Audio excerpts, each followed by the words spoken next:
What's going on, everybody? I hope everyone's having a fantastic evening, fantastic afternoon, fantastic pre-noon, no matter where you are in the world. I'm Hasan Piker, and this is the HasanDaily broadcast coming to you live from sunny California, Los Angeles, folks. We're live and alive, and I hope all the boys, girls, and MBs are having a fantastic one because today's a beautiful day. Today's a wonderful day. Today's going to be a fantastic day regardless. Penny kept this from you guys. What Only is this? in China. What the fuck is this, bro? This guy's in a hotel room with a red panda? Wait, Yeah, hold on. a red panda just chilling in your crib. But we just vibing with him. He's part of the roommate squad, you know. He's got his own bed, pan to the bed. What's up, bro? Are you serious?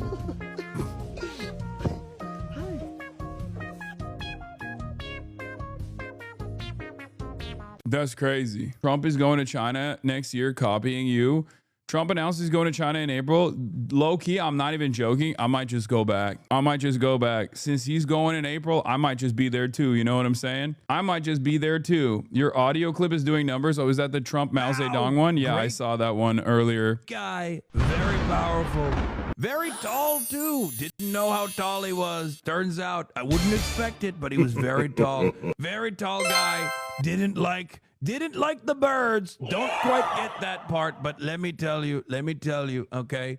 The longest march they're saying, I can't walk like that, but Mao, he was walking quite a bit, and he unified the country. Mao, great guy. Dude, it's so funny because people think it's AI. Why does this sound like Hasan doing an impression of Trump? Hasan is so funny. Trump speeches, if they were peak, didn't like the birds. This shit might be Trump. I can't believe that people don't realize that it's me doing this. It's me doing a bit. No clue if this is a voiceover, but it sounds like Hasan Piker doing a Trump impression, especially the march. That's so funny. Is that Hasan? Step 1, kill all the sparrows. Step 2, question mark, question mark, question mark. Step 3, largest high-speed rail network in the world. Can't argue with results. I'm just saying you got to crack a few eggs to make scrambled eggs, okay? And the scrambled eggs in this circumstance is the largest high-speed rail network on the planet, built in approximately a decade and a half. And therefore, I have to say, fuck the birds. You ask me, you get high-speed rail? Yeah, you get high-speed rail, but you got to say fuck the birds. I'm saying fuck the birds every time. Call me a cat the way I'm doing bird genocide out here. Why are you supporting corrupt horse racing? Because I hate animals. And not only do I love gambling, I also love tormenting animals in general. Like, I'm a fan of specifically, I thought you were here for the whole Shockgate or whatever, Shocktober 7. This is my new meta. I am in favor of the widespread torture of animals. I hope that was clear to you. They're going to clip you? I don't give a shit, dude. Oh, no. Yeah, we ate the racehorse after the race, by the way. Yeah.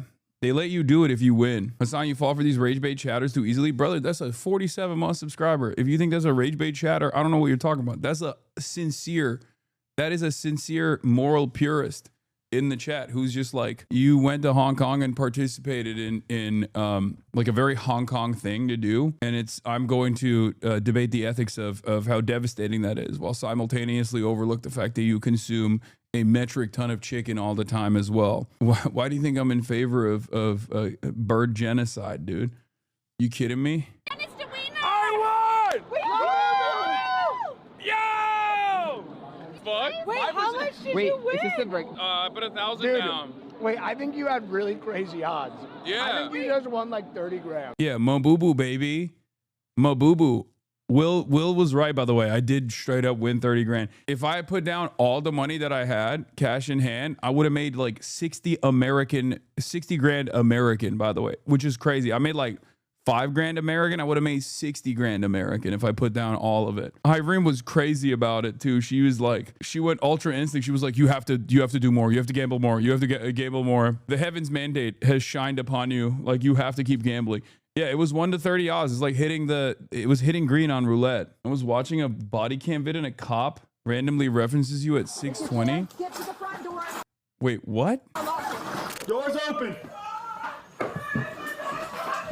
That's funny. You're so stupid. You're so dumb. No, that's a joke because he sounds like me when I always do that. Fuck. You're so stupid. That was good. That was a good meme. Chatter, good job. You did it. What is this? Character development? Let's take a look. China. Listen, I gotta tell you, he and I are both pretty mild about it. Yeah, we are unsure about. What do you mean? We're just not that excited. Yeah, you guys are going to love it. Yep, I told you. I was so fucking right on this. Dude, what did I tell you?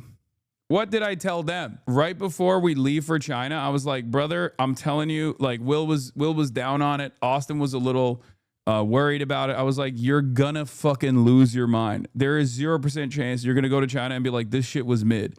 No shot. We don't know what to expect. You're gonna love it.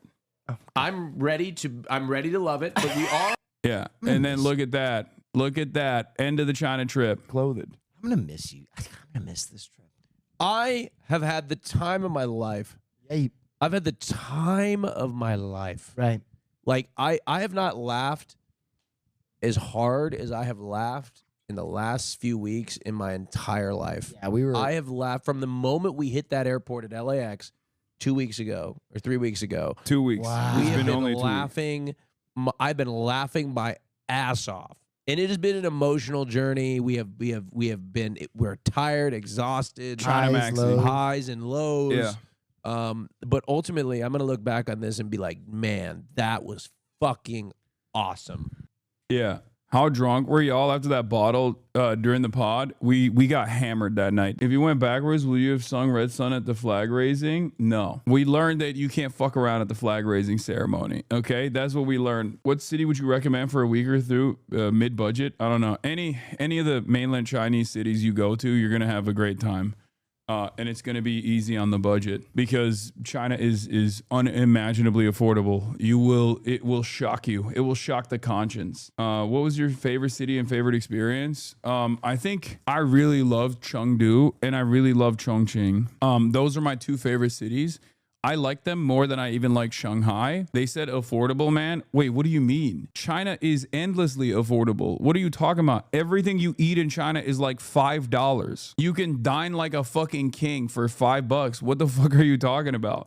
And you don't even need to go to like the hotels that we were staying at, or you can get like a normal hotel room at a nice hotel, and it's still expensive for like Chinese people, but it's going to be insanely cheap for an American. The most expensive part of China is getting to China on an airplane. That's the most expensive part. Getting there is not affordable, but once you're there, everything is incredibly affordable. Which city would you recommend if you wanted to sell the average American how fucking dope China is? One shot the American mind. Probably like easing into it with Shanghai would be the best. How would it be for POC and queer people to visit? Dude, that's not nothing. Like there is no. You can do whatever the fuck you want. We were with two incredibly gay men the entire time. And Kelvin as well, who is black. They definitely treat you different. I can't speak for like gay people, but they definitely treat you different if you're like visibly different. If you're a white person, they treat you different. If you're a black person, they treat you different. Like the basketball court is actually a great example of this, right? The basketball court was a great example of this where like they pulled Kelvin in to take photos with him as well, because like that was a cool thing. Like he's a black guy, even though he didn't even play basketball. They were like, no, please come into the photo. Like they wanted to, it was a whole spectacle. Yeah. Liv Agar found a 15-year-old kid debating Chud saying he watches you, but thinks you're revisionist. People who I generally trust to at least tell me when something is happening. I'll trust individual reporters, people like Hassan Piker. I don't agree with him on that much. Yes, he's like, Hassan's a fucking lib, but I still watch him. But when something new is happening, he's generally one of the first people to know about it, and he's consistently live, so it's easy to sort of tune in and see what... He's based. Oh my God. He said is Fortnite overrated? Kids are now talking about like, they're out here doing Marxist-Leninist politics. Like what the hell is going on? How old is this kid? Old as Twitter Marxist-Leninist? The children yearn to break out of their capitalist chains. There's always a guy like this. There's always a kid like this. Back when I was first popping off, there was another like little child, like even younger than him, who was like, who had the spirit. What is this? Start off with, I am a communist. Your face. People assume that conservatives or anyone on the right is like stupid or evil. It's neither of those things. I personally believe that in order to reach communism, we have to first go through socialism. This is like the only place where I diverge from anarchists. Most communists would also advocate for revolution. You can't start the revolution in the third world, because then it's just going to get trampled by first world imperialists. You do have to start probably in America, which isn't super easy. Wow. Wow. This is who you be arguing in the chat with, by the way? No. I think this child is better read than 90% of people that come into my chat. Yeah, you gotta get your news through this kid instead. Okay, I have not seen these kids before, but I'm glad that there's this. Oh God, I hate that this is a bop, and I hate that it's stuck in my brain. It's just like my brain has basically had two songs swirling around it. One is We Are Charlie Kirk, and the other one is Quando Quando. You said I mentioned here on 820 and the ZOHRAN thing. We're gonna get started on the ZOHRAN thing, but hold on. This is we have to finish this out. Sorry.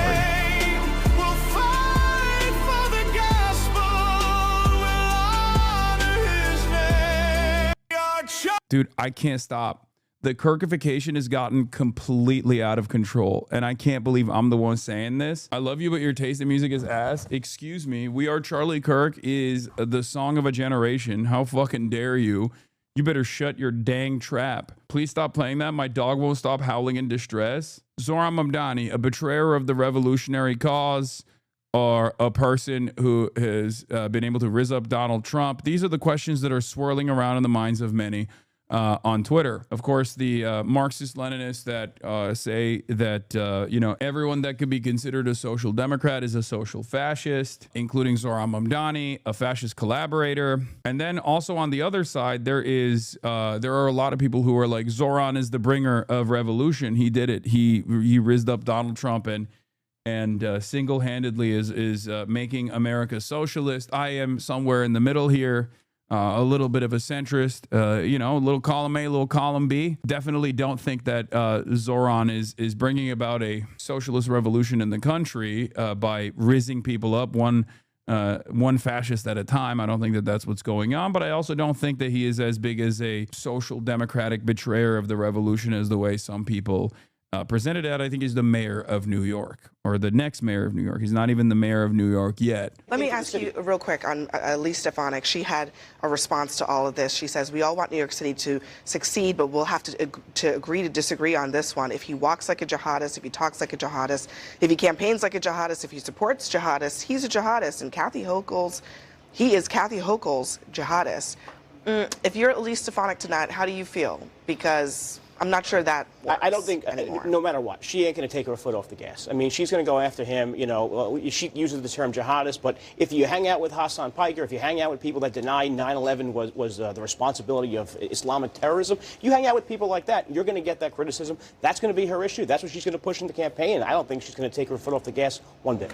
Yeah, famously, I am also a jihadist. Thank you, bald Staten Island Republican dipshit. Brother, between you and I, who do you think closely resembles the unironic, socially regressive policies of what you consider to be jihad? Because if we're going to think about like what Americans think jihad actually means, who do you think between me and the average Republican is closer to what these guys think is like jihad, Sharia law, Taliban rule, you know? It's a fucking Republican. The American Taliban is the Republican Party. Repression of women, denying them their fucking bodily autonomy, like every single thing that these dipshits advocate for on the social front, while they simultaneously claim it is people like myself or Ilhan Omar, even Zohran Mamdani, that are, you know, doing Sharia law, doing jihad.